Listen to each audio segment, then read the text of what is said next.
एक रहस्यमयी खोज हुई रेड सी के अंदर गहराई में, जिसे कहा गया डेथ पूल्स। सुनने में डरावना है ना? 2020 में कुछ रिसर्चर्स ने रेड सी में एक डाइविंग मशीन स्टार्ट किया। मशीन का लोकेशन था गल्फ ऑफ अक्वाबा, जो सऊदी अरब और इजिप्ट के बीच है। जैसे जैसे वो अपनी एक्सपीडिशन के एंड की तरफ बढ़े और गहराई में उतरे, उन्होंने सी फ्लोर के ऊपर कुछ अजीब सी सीवीड को फ्लोट करते देखा।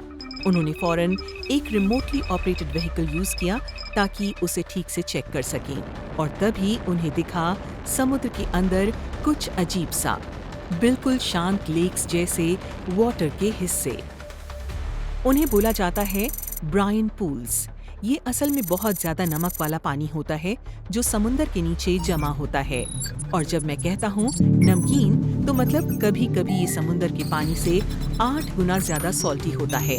अजीब बात ये है कि ये पानी आसपास के नॉर्मल समुंदर के पानी के साथ मिक्स नहीं होता। ये मिलियन साल पहले बना था, मायोसीन इपॉक के दौरान, जब अर्थ पर अजीब से क्रीचर्स घूमा करते थे और गहराई में दबी हुई मिनरल डिपॉजिट्स इस पानी में घुल गईं। सबसे बड़ा ब्रायन पूल करीब 1,70,000 स्क्वायर फीट में फैला है। वहीं 3 छोटे पूल्स 107 फीट से कम साइज के हैं। शुरुआत में ये खोज इतनी डरावनी नहीं लगी, लेकिन सुनो, ये खतरनाक क्यों है? ये पूल्स सिर्फ नमकीन ही नहीं, बल्कि इनमें ऑक्सीजन भी नहीं होती। अब रुको, ये तो नॉर्मल ही लगता है क्योंकि ये पानी के अंदर है, लेकिन असल में अर्थ के समंदर में बहुत सारा ऑक्सीजन होता है। हमारे प्लैनेट की आधी से ज्यादा ऑक्सीजन तो ओशन से ही आती है। जैसे जमीन पर पेड़ पौधे ऑक्सीजन बनाते हैं, वैसे ही समुद्री पौधे जैसे कि फाइटोप्लैंक्टन, सीवीड और एल्गे सूरज की रोशनी लेकर फोटोसिंथेसिस करते हैं और ढेर सारी ऑक्सीजन छोड़ते हैं। मरीन लाइफ फिर उसका आधा हिस्सा इस्तेमाल कर लेती है और हमें मिलने वाली ऑक्सीजन का बस 1/4 हिस्सा ही बचता है। समंदर में रहने वाले क्रीचर्स भी हमारे जैसे ही होते हैं। उन्हें भी ऑक्सीजन चाहिए होती है जीने के लिए, सांस लेने के लिए और अपने मेटाबॉलिज्म को सपोर्ट करने के लिए। और जब ये नहीं होता तो उनके लिए ये ब्रायन पूल्स खतरनाक जाल बन जाते हैं, जैसे मक्खियों के लिए शहद में डूब जाना। जो भी जीव इनके अंदर गिरते हैं तुरंत दम घुटने से मर जाते हैं, और इसलिए इन पूल्स के आसपास मरी हुई मरीन लाइफ की ग्रेवयार्ड मिलती है। अब समझते हैं कि ये पूल्स बनते कैसे हैं। क्या आपने कभी सॉल्टी वाटर से बर्फ बनाने की कोशिश की है? मुश्किल होता है ना? नमक डालने से पानी का फ्रीजिंग पॉइंट नीचे चला जाता है। इसे ही बोलते हैं फ्रीजिंग पॉइंट डिप्रेशन। ऐसा इसलिए होता है क्योंकि नमक पानी के हाइड्रोजन बॉन्ड्स में इंटरफेयर कर देता है। जब आखिर में पानी जमता है तो उसमें मौजूद पार्टिकल्स, डस्ट और घुला हुआ नमक बर्फ के किनारे जमने से मना कर देते हैं और साइड में जमा हो जाते हैं। समंदर में भी कुछ ऐसा ही होता है। जब बहुत ठंडी जगहों पर समंदर का पानी जमने लगता है तो नरम बर्फ के साथ नहीं जमता, बल्कि बाहर निकलकर एक बेहद नमकीन लिक्विड बन जाता है, जिसे ब्रायन कहते हैं। और ये भारी होने की वजह से नीचे समंदर के तल में चला जाता है। बड़े लेवल पर ये प्रोसेस समंदर के करंट्स भी बनाता है। हालांकि ये पूल्स खतरनाक हैं, लेकिन फिर भी इनमें माइक्रोब्स की भरमार होती है, क्योंकि माइक्रोब्स को कोई फर्क नहीं पड़ता, वो कहीं भी जी सकते हैं। ब्रायन में तो मोटी परतों में माइक्रोब्स पाए गए। कुछ नमक पसंद करने वाले क्रीचर्स जैसे कि क्रिम्स और ईल्स भी इन पूल्स के किनारों पर मंडराते हैं, जैसे शिकार की तलाश में हो। जो भी गलती से पास आता है वो पकड़ लिया जाता है।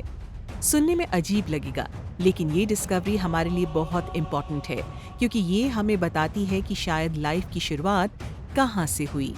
हम पहले से जानते हैं कि लाइफ समंदर से ही शुरू हुई, लेकिन अब साइंटिस्ट मानते हैं कि शायद लाइफ की शुरुआत समंदर की उन गहराइयों में हुई जहां रोशनी और ऑक्सीजन नहीं थी। ब्रायन पूल्स एक तरह के टाइम कैप्सूल्स जैसे हैं। ये हमें अर्थ की हिस्ट्री की कहानियां सुनाते हैं, जैसे कि भूकंप, बाढ़, सुनामी वगैरह की।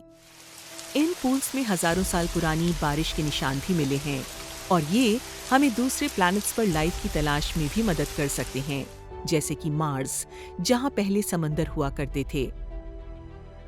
अब नासा एक स्पेशल इंस्ट्रूमेंट हैबिट भेजना चाहता है मार्स पर, ताकि ब्राइन जैसे स्ट्रक्चर वहां स्टडी किए जा सकें, ताकि पता चल सके कि लाइफ यूनिवर्स में कैसे और कहां रह सकती है। रेड सी में ऐसी कई अनएक्सप्लोर्ड जगहें हैं, इसलिए ही साइंटिस्ट ने डेकेड एक्सपीडिशन चलाई और करीब 5 महीने वहां एक्सप्लोरेशन किया। इस एक्सपीडिशन को national centre for world life ने लॉन्च किया था और इसमें इतनी कमाल की खोजें हुई कि अब तक 77 नए रिसर्च पेपर्स पब्लिश हो चुके हैं।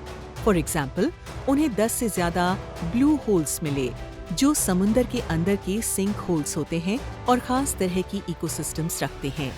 डॉल्फिन्स भी इन ब्लू होल्स का इस्तेमाल करती हैं अपने बच्चों को प्रीडेटर्स से बचाने के लिए। वहीं कुछ और खोजों में शामिल हैं ग्रेट व्हाइट शार्क्स के निशान, डीप सी लैंटर्न फिश की अजीब कॉलोनी जो लो ऑक्सीजन में भी रहती हैं, और एक नई कोरल स्पीशीज।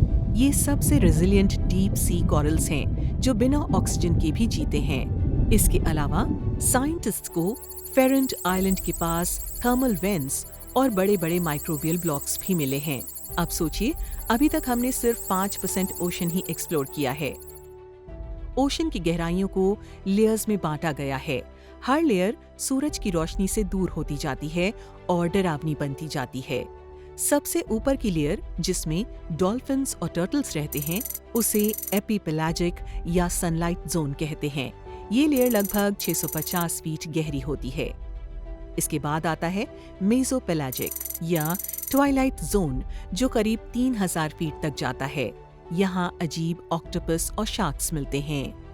इसके बाद शुरू होती है डर की असली दुनिया, बाथीपेलाजिक या मिडनाइट जोन, जो समंदर की सतह से करीब 13,000 फीट नीचे तक होता है। यहाँ ब्लोफिश, स्क्विड्स और एंगुलर फिश जैसे डरावने जीव मिलते हैं। इसके नीचे है एबिसल जोन, जो 20,000 फीट गहरा है। यहाँ बहुत कम ऑक्सीजन और रोशनी होती है, इसलिए यहाँ के क्रीचर्स जैसे कि ट्यूब वॉर्म्स और श्रिम्प्स काफी छोटे और अनोखे होते हैं। इसके बाद आता है सबसे डरावना और रहस्यमयी हिस्सा, हैडल जोन। इसका नाम ग्रीक माइथोलॉजी के अंडरवर्ल्ड गॉड हेड्स पर रखा गया है। ये हिस्सा 20,000 फीट से शुरू होता है और 36,000 फीट से भी ज्यादा गहराई में जाता है। मैरियाना ट्रेंच भी इसी जोन का हिस्सा है। अभी तक सिर्फ 3 इंसान इस गहराई तक पहुंच पाए हैं। यहाँ के हालात इतने खराब हैं, तेज प्रेशर, लगभग फ्रीजिंग टेम्परेचर और टोटल डार्कनेस, फिर भी कुछ क्रीचर्स यहाँ भी जीते हैं, जैसे एम्पीफोड्स, जो ऊपर से गिरे डेड मैटर को खाते हैं, और हैडल स्नेल फिश, जो 27,000 फीट की गहराई में रहती है। साइंटिस्ट को पहले लगता था कि गहराई में सूरज की रोशनी नहीं है तो वहाँ ऑक्सीजन भी नहीं होगी, लेकिन एक रिसर्च टीम ने एक दिन इन जोन्स में ऑक्सीजन चेक की तो रिजल्ट हैरान कर देने वाला था। वहाँ ऑक्सीजन के लेवल बहुत ज्यादा थे। उन्हें लगा उनकी मशीन खराब है, लेकिन सारे सेंसर्स वही रिजल्ट दिखा रहे थे। पता चला कि वहाँ के कुछ छोटे आलू जैसे पत्थर, जिन्हें पॉलीमेटालिक नोड्यूल्स कहते हैं, वो खुद से ऑक्सीजन बना रहे थे। ये पत्थर कॉपर, निकल और कोबाल्ट जैसे मेटल से बने होते हैं और ये सॉल्ट वाटर में बैटरी जैसे बिहेव करते हैं। जब आप बैटरी को सॉल्ट वाटर में डालते हैं तो गैस बनने लगती है, जिसे कहते हैं इलेक्ट्रोलिसिस। उसी तरह ये पत्थर हल्के करंट्स जनरेट करते हैं जो पानी के मॉलिक्यूल्स को हाइड्रोजन और ऑक्सीजन में तोड़ते हैं। ये पहली बार था जब किसी नॉन लिविंग मिनरल से ऑक्सीजन बनता देखा गया। इसे अब साइंटिस्ट डार्क ऑक्सीजन कहते हैं। रिसर्च ने ये भी दिखाया कि समुद्र के बड़े जीवों की करीब आधी आबादी इसी डार्क ऑक्सीजन पर जी रही है।